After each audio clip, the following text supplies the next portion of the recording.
झारखंड विधानसभा का शीतकालीन सत्र का आज तीसरा दिन और तीसरा दिन जिस तरह से विपक्ष के तमाम विधायक सदन में प्रवेश होने से पहले सरकार के खिलाफ हाथों में तख्तियां लेकर के सदन के बाहर प्रदर्शन करते हुए नजर आए। कल आपने देखा था इस लोकतंत्र के मंदिर से किस तरह से विपक्ष के तमाम विधायक सरकार को घेर रहे थे। और आज जब तीसरा दिन है, मुझे लगा कि आज कानून पर बात होनी है, कानून व्यवस्था पे बात होनी है, सदन के भीतर कानून पे चर्चा होना है, कि लगातार विपक्ष के तमाम विधायक लॉ एंड ऑर्डर पे बात कर रहे हैं। ऐसे में कह सकते हैं कि एक तरफ विपक्ष सरकार से सवाल करती है, वहीं दूसरी तरफ विपक्ष के विधायक सदन के बाहर सरकार से सवाल पूछ रही है। लेकिन सरकार के तमाम विधायक और मंत्री तैयार है कानून व्यवस्था पे, लॉ एंड ऑर्डर पे सरकार को और विपक्ष को जवाब देने के लिए। लेकिन जिस तरह से 3 दिन का रवैया विपक्ष कर रहा है, विपक्ष लगातार घेरने का प्रयास कर रही है और सत्ता पक्ष का कहना है कि चाहे छात्रों की छात्रवृत्ति की बात हो या किसान के एमएसपी के बात हो, 3200 रुपये की बात हो, तमाम ऐसे मुद्दे पर सत्ता पक्ष ने कहा कि केंद्र सरकार ने 136 करोड़ रुपया जो बकाया है राज्य सरकार को नहीं दे रही है। उसके बाद भी राज्य में कानून व्यवस्था कायम है, उसके बाद भी राज्य के किसानों के लिए सरकार सोचती है।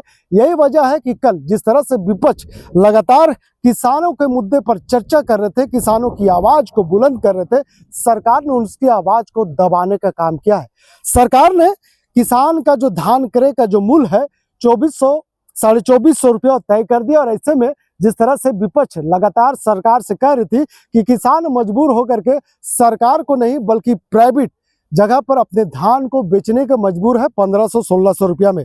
वाकई ये बड़ा मुद्दा है और इस मुद्दे को लेकर के जिस तरह से सरकार गंभीर है, लेकिन विपक्ष सिर्फ मुद्दे को हवा देने का काम कर रही है।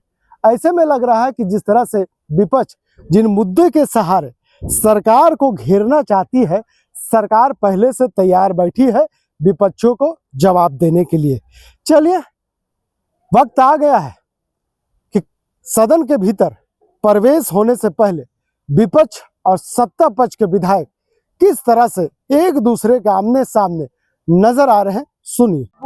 निर्णय या सुधार इस बार किया गया है, वह सुधार यह है कि किसान को एक मुश्त पेमेंट किया जाएगा और उसे अपने फसल के दाम के लिए इंतजार नहीं करना पड़ेगा और 2 से 7 दिन के अंदर उसका पूर्ण भुगतान राज्य सरकार करेगी। जो रजिस्ट्रेशन की प्रक्रिया है या जो फिर वैलिडेशन की प्रक्रिया है उसको भी बहुत सरल कर दिया गया है। विपक्ष कह रहा है धान अधिक प्राप्ति का भी आप लोगों ने लेट कर दिया। पड़ोसी राज्य छत्तीसगढ़ में किसानों ने अपना धान दे दिया जाए। विपक्ष को कुछ तो कहना चाहिए, वो कह सकते हैं, लेकिन ये भी हम पूछ सकते हैं कि आखिर केंद्र सरकार एक ही बार सभी जगह का ये धान का रेट 3200, 3500, 4000 इस प्रकार से क्यों नहीं कर देती है, ताकि हर राज्य को बराबर लाभ मिलेगा और हम लोग अपनी क्षमता से, हर राज्य की अपनी वित्तीय शक्ति है उसके अनुरूप और बोनस दे करके उन्हें बेहतर रेट दे सकते हैं। दीपिका जी, कल पेसा को लेकर बड़ी उम्मीद थी कि कैबिनेट से कुछ होगा। देखिए, पेसा का हम लोग जानते हैं कि राज्य के जो शेड्यूल एरिया के लोग हैं वो बहुत बेसब्री से इंतजार कर रहे हैं। सभी प्रक्रिया को पूर्ण करते हुए सलाह मशवरा के बाद सारे नॉर्म्स को पूरा करके कैबिनेट को फाइल आगे बढ़ाई गई है। मुझे भी पूरा भरोसा है जल्द पैसा लागू होगा। विपक्ष कानून व्यवस्था की आज तो बहस है, सदन के अंदर बातें रखी जाएंगी, चर्चा की जाएगी और विपक्ष कह रहा है तो आप देखिए पक्ष उस पर बहस के लिए भी तैयार है। लेकिन सिर्फ आरोप लगाना और आंकड़ों को नहीं देखना, वहां तथ्य रखे जाएंगे जिससे पता चलेगा कि इन्होंने अपने राज्य में अपने समय में जो किया है उससे बहुत बेहतर हम लोग कर रहे हैं। मार्केट में मजबूरी बस बेच देना पड़ा, क्या कि खेत में ज्यादा देर तक धान रह नहीं सकता। तो सरकार को थोड़ा सजग रहना चाहिए इस मामलों में कि जनता का नुकसान न हो। कृषि मंत्री कह रही है कि एमएसपी जो है केंद्र सरकार तय करती है, लेकिन हम लोग बोनस देकर उसका भुगतान पूरे देश में केंद्र सरकार रात दिन एक से एक बढ़ के काम कर रहा है, झारखंड में क्यों नहीं हो पा रहा है? सिर्फ यहाँ की विफलता है, क्योंकि विपक्ष की सरकार है। विपक्ष ही नहीं कर पा रहा है, उनके अधिकारी उस तरह के सक्षम नहीं है। उन्हें किस तरह से काम करना है वो काम में कहीं ना कहीं पिछड़ रहे हैं और दूसरे के मन पे बातों को फेंक रहे हैं। आज केंद्र पूरा सरकार लगातार सहयोग झारखंड सरकार को नहीं करे, ऐसा शिल्पी नेहा तिर्की जो कृषि मंत्री है उनका कहना है। देखिए, अपनी कमियों को छुपाने के लिए उनके पास दूसरा और कोई विकल्प नहीं है। अगर उन्हें बातें करनी है तो उनके पास कोई और मुद्दा भी नहीं है कि किस तरह से बात किया जाए। जनपूरक बजट भैया करती है।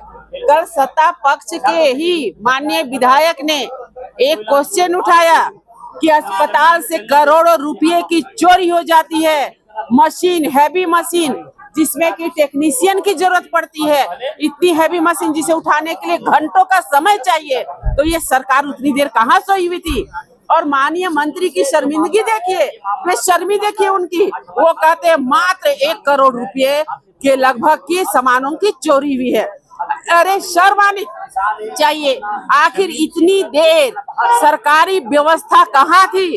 अस्पताल में मरीजों की क्या स्थिति होगी। केवल फोटो खिंचाने से, ऑटोमेटिक मशीन है बीपी मशीन जिसमें फोटो खिंचवा रहे हैं वो आला लगा करके, बताइए ऑटोमेटिक मशीन तो उसी में बता देता है भैया कि कितना क्या बीपी है, और वो आला लगाए हुए किसको मूर्ख बनाते हैं। अरे हम डॉक्टरी नहीं पढ़े हैं लेकिन फिर भी इतना पता है कि ऑटोमेटिक मशीन तो ऐसे ही उसमें रीडिंग आ जाता है। तो ये केवल सभी लोगों को उल्लू बनाने चाहते हैं, जो ये जनता देख रही है और ये सरकार को कभी भी माफ करने वाली नहीं है। ईडी ने संयुक्त रूप से जारी किया था वो फर्जी था। ये सरकार जनता को ठग करके, जनता को मुंगेरी लाल के हसीन सपने दिखा करके वोट ले ली और वोट के बाद चोट दे रही है और एक एक किसान करा रहे हैं। लेकिन अब किसानों के मुद्दे को तो कल कैबिनेट की बैठक में आप लोगों से छीन लिया गया। देखिए, किसानों के मुद्दे पर आप 2450 देने का वादा किए, अब आप 24,050 दीजिए, उससे क्या फर्क पड़ता है। इसलिए कि किसान अपना धान बिचौलियों को बेच चुके हैं। आप जाके फील्ड सर्वे कर लीजिए, कोई भी किसान इतना दिन होल्ड नहीं कर सकता है अपना धान को। किसान के पास रखने का गोडाउन नहीं है कि धान वो रख के स्टोरेज में रखेगा और सरकार और कैबिनेट का इंतजार करेगा। मतलब देरी का फैसला है। देरी इसलिए देरी कि इनको ना लेना है ना देना है, और जो वादा किए उससे मुकर जाना है। यही हेमंत सोरेन सरकार की फितरत है। तो आज अंदर भी हंगामा फिर रहेगा। ऐसा आएगा। मैंने कल ही पिछड़ा आरक्षण को लेकर जो प्रश्न पूछा था सरकार से, उस पर मुझे जो जवाब मिला, मैं तो आश्चर्य हूँ। सरकार की ऐसा जवाब दे रहे हैं, इनके अधिकारी ऐसा जवाब दे रहे हैं कि कोरोना काल की वजह से हम सर्वे नहीं करा पाए हैं। आप ही बताइए, कोरोना काल को बीते कितने वर्ष हो गए? 4 वर्ष हो गए। 4 वर्ष तक आपने कोई कड़ी व्यवस्था लागू क्यों नहीं की? सभी जिलावार डीसी को कड़े निर्देश क्यों नहीं दिए गए कि आपको सर्वे, प्रत्येक व्यक्ति का सर्वे करा के, सामाजिक और आर्थिक रूप से सर्वे करा के आपको रिपोर्ट देनी है? ये आपने क्यों जारी नहीं किया? अभी तक आप सोए हुए हैं, फिर पिछड़ा को लेके आप राजनीति करते हैं। मैं तो कहती हूँ ये पूरी तरह से पिछड़ा विरोधी सरकार है। आप विधि व्यवस्था की अगर बात करेंगे तो आपको हर एक जिलों में जाकर, आप सभी मीडिया बंधु जो है, आप हर एक जिले से बिलोंग करते हैं, आप सभी वहां घूमते हैं, आपको पता है विधि व्यवस्था कैसी है। बालू माफिया घूम रहे हैं, कोयला माफिया घूम रहे हैं, जमीन माफिया घूम रहे हैं, वही तो सरकार को चला रहे हैं, इसलिए सरकार चुप है।